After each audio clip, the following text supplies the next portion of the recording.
Well, I think in medicine, the reason that we make a diagnosis is to be helpful to someone.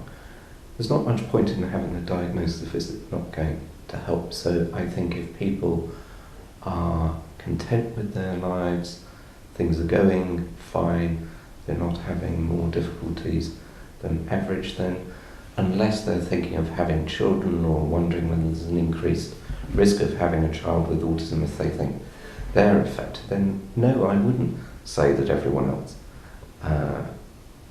I wouldn't say that everyone has to have a diagnosis. Diagnoses can be helpful if you're having difficulties in some parts of your life, because in a way they're the passport to getting the help that you need to overcome those difficulties. Some people find having a diagnosis helpful because possibly some things haven't gone well, they're feeling guilty about it, wondering if maybe only they tried harder whether things would have worked out differently. And sometimes having an explanation for why people are good in some areas of their life and not so good in others can actually be a relief to people. But I see particularly teenagers who are sometimes very resistant to having the diagnosis and believe that that in a sense is putting some sort of ceiling on what they can achieve in their life. And I think that's not a helpful way to think about it.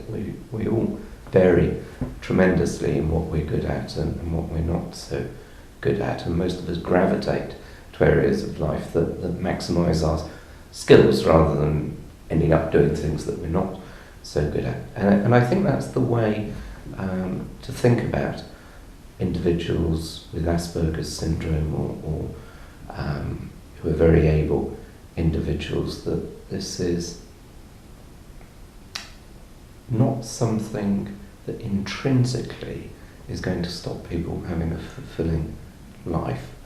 And there can be times in your life when having the diagnosis might help if that enables you to get help that would enable you to achieve a particular ambition, but you don't have to have a diagnosis.